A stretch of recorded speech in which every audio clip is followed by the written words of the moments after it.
Beleza, então vamos lá. Então, agora, tendo visto previsão de cargas, cálculo de potência ativa, cálculo de demanda, como que a gente faz a representação, né, na planta baixa desses nossos pontos, como que a gente localiza o quadro medidor e o quadro de distribuição, né, quantos quadros que a gente vai ter na nossa instalação. Então, a gente vai verificar agora a questão de divisão dos circuitos elétricos. Para isso, a gente vai ter que entender, primeiramente, o que são os circuitos elétricos. Então, os circuitos elétricos, eles são um conjunto de equipamentos e condutores ligados ao mesmo dispositivo de proteção.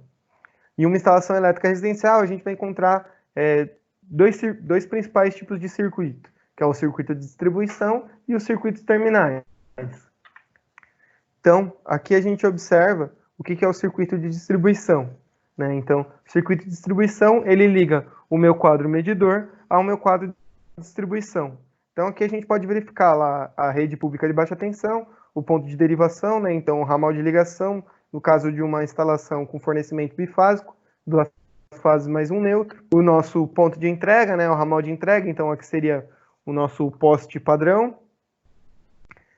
O nosso medidor, no caso aqui um medidor unidirecional, a caixa de medição, e aqui teríamos, né, a caixa de medição ainda aqui com o nosso disjuntor geral, então o dispositivo geral de comando e proteção. Aqui junto na caixa a gente tem conectado aqui um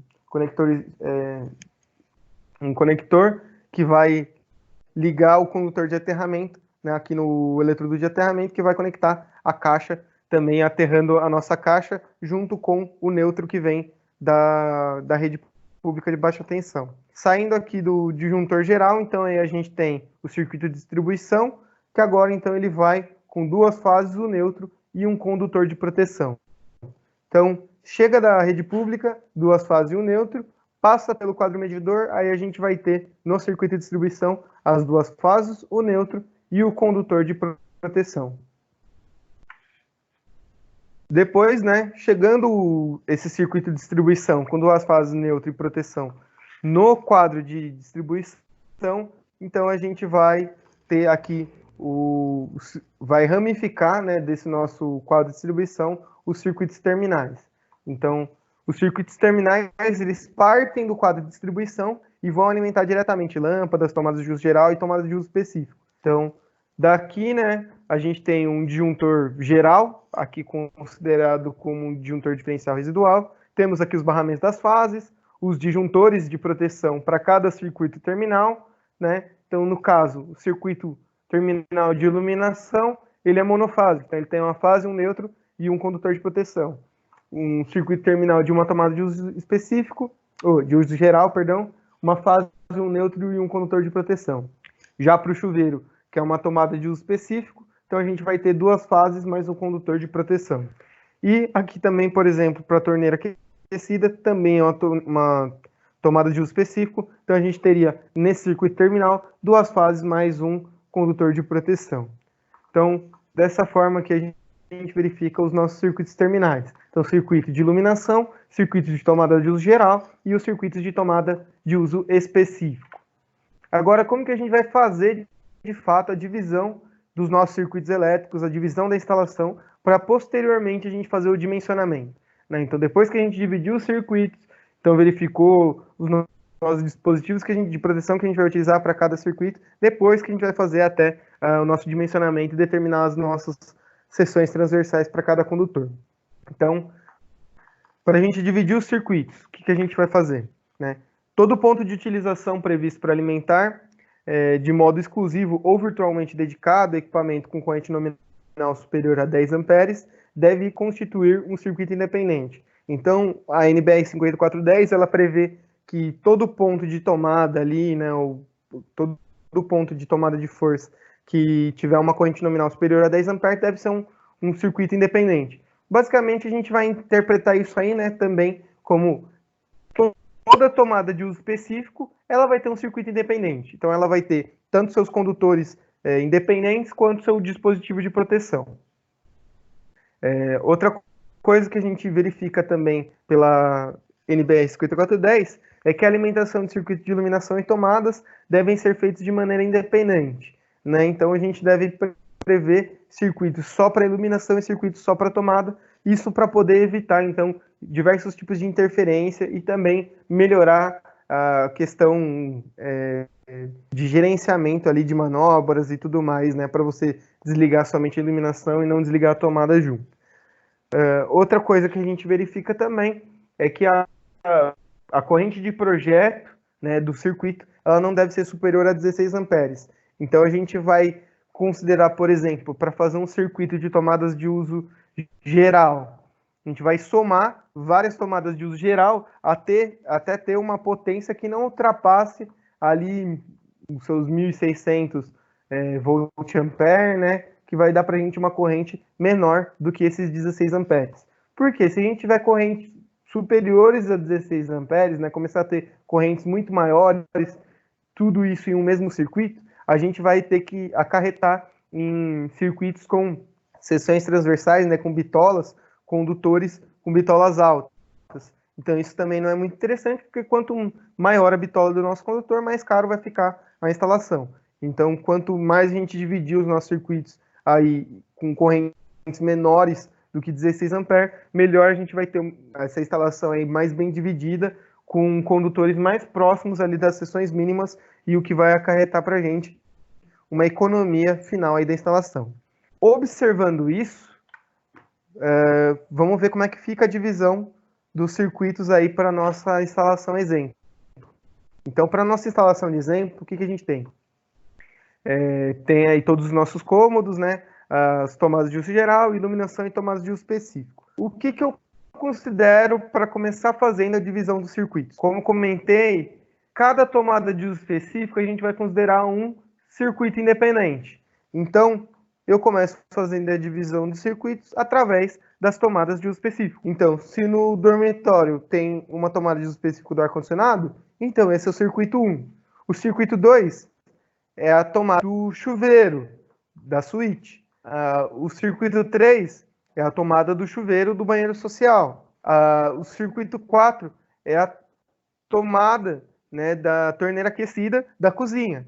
E o circuito 5, eles são as duas tomadas ali para os motores que estão na garagem.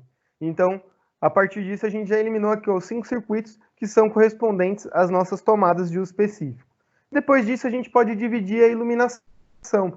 No caso, se a gente somasse toda a potência de iluminação, estaria dando 1.360 volt-ampere.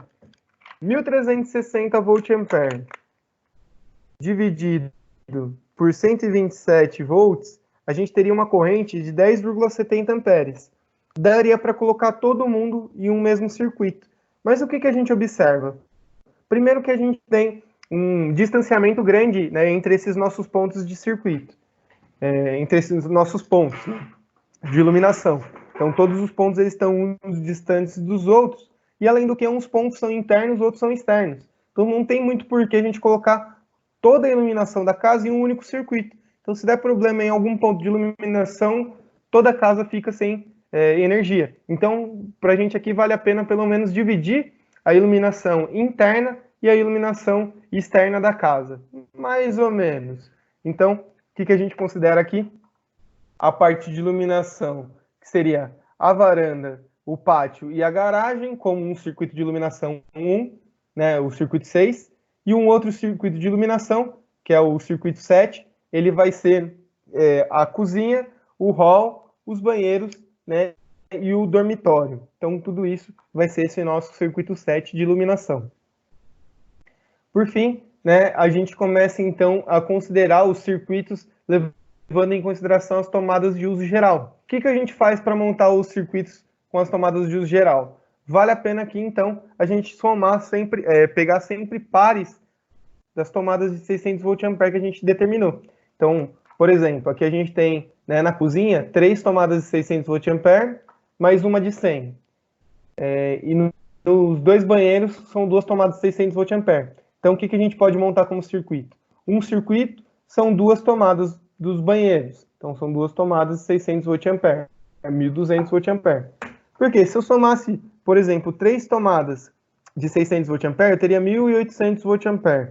dividido pelos 127 volts, teria em torno de 14 amperes. Fica menor do que os 16 amperes previsto lá por norma, mas ainda assim é um valor muito alto, que em termos de projeto, né, em questões de experiência, a gente verifica que não é muito usual trabalhar com esse tipo de potência por circuito, porque os condutores, principalmente pelo método de queda de tensão, vão dar bitolas relativamente altas. Então, aqui para a gente dividir os nossos circuitos, a gente vai fazer os pares com potências de 600 VA. Então, no caso, pegamos duas tomadas do banheiro com 600 VA, pegamos a cozinha. Então, duas tomadas da cozinha de 600 VA formam um circuito 8. Temos ainda daí um circuito 10, que vai ser uma tomada de 600 VA da cozinha, mais as 6 tomadas de 100 VA que estão entre a varanda e a garagem. No circuito 11, a gente pega tudo que sobrou. Então, são as tomadas, uma tomada de 100 VA da cozinha, são as 6 tomadas do dormitório, mais uma tomada do hall e as 3 tomadas do pátio. Então, tudo isso somando aí 11 tomadas de 100 VA, fazendo esse circuito 11. E aí o circuito 12, que é considerado o circuito de distribuição. Então, ele tem a potência, que é a demanda que a gente calculou, de 17,22 kW, né? Então, aqui também a gente utiliza para fazer a divisão de circuitos, geralmente uma tabela, onde a gente vai representar o número de circuitos, o tipo, se ele é tomada de uso específico, iluminação ou tomada de uso geral, a tensão desses nossos circuitos, né? Então, se são tomadas de uso específico, são 220. Se são tomadas de uso geral e iluminação, 127. E para o circuito de distribuição, também a maior tensão disponível, no caso, 220. Representamos aqui os locais, as quantidades de potência e as potências. Depois que a gente faz essa divisão de circuitos, a gente volta lá para a nossa planta baixa, né? E vai, então, determinar aqui, agora, o circuito representando a nossa planta. Então, aqui, ó, vocês podem ver, acompanhados, né, de cada ponto de tomada ou de iluminação, tem um número, que é o circuito desse ponto. Então, por exemplo, ali na cozinha, a gente tem aqui, ó, tomada para a torneira aquecida, circuito 4. Circuito 4, tomada de uso específico, 220 volts, cozinha, potência de 4.500 VA. Tudo bem, pessoal? Alguma dúvida aqui? Tudo certo. Tranquilo. Então, essa questão da divisão dos circuitos aí é o que, na verdade, o que a gente vai verificar? Que isso vai acabar sendo adaptado, né? Em cada projeto a gente vai ter que fazer, às vezes, isso mais de uma vez. A gente inicialmente aqui está fazendo essa declaração, né, de divisão de circuitos, mas quando a gente for fazer o dimensionamento dos condutores, pode ser que a gente verifique que, por exemplo, para a iluminação externa, está com uma bitola muito alta.